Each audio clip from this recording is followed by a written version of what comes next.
Bismillahirrahmanirrahim.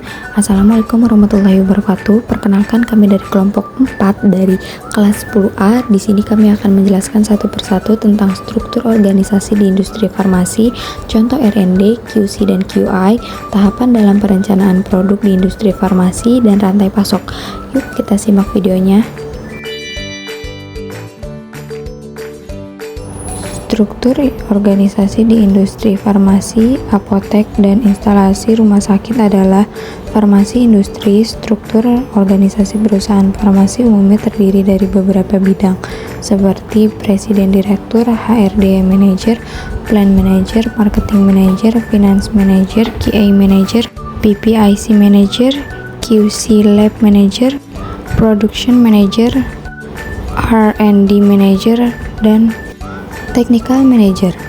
Apotek, apoteker penanggung jawab atau APJ, pemilik sarana apotek atau PSA, apoteker pendamping, asisten apoteker, tata usaha, kasir, juru resep, petugas gudang.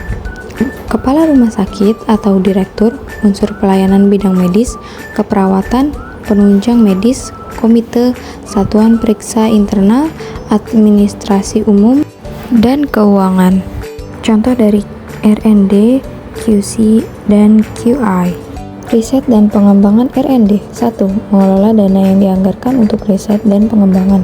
2. Melakukan tes dan mengembangkan teknologi baru. 3. Memastikan kualitas performan perusahaan sesuai standar. 4.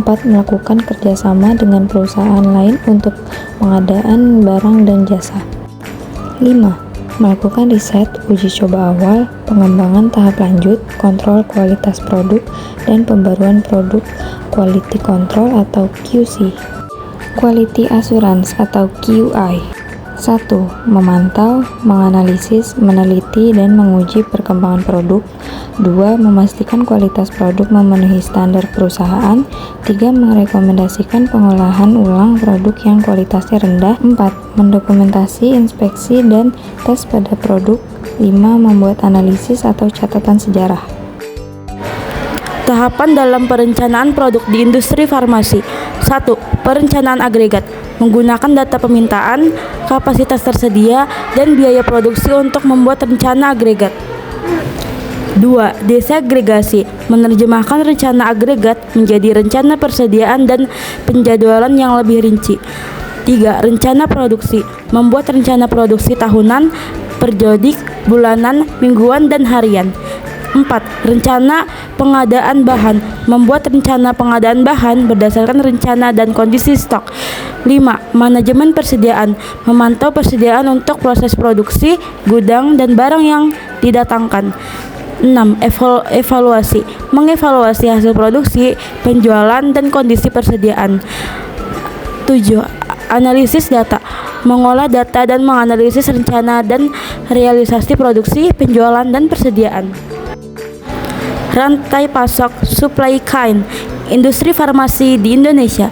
Rantai pasok supply chain di industri farmasi adalah proses yang kompleks yang bertanggung jawab atas distribusi obat yang aman dan tepat waktu. Rantai pasokan ini melibatkan koordinasi antara produsen, distributor, apotek, dan pihak lain yang terlibat.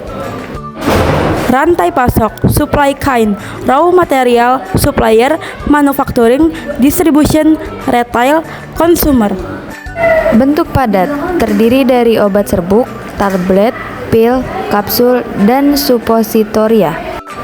B. Bentuk cair atau larutan, terdiri dari potio, sirup, eliksir, obat tetes, garisma atau obat kumur, glisma, epitema, injeksi, infus intravena, dan lainnya. C. Bentuk setengah padat, terdiri dari salep, krim, pasta, kerata, gel, dan oksulenta atau salep. Sekian penjelasan kami, cukup sampai di sini, kurang lebihnya mohon maaf. Terima kasih. Wassalamualaikum warahmatullahi wabarakatuh.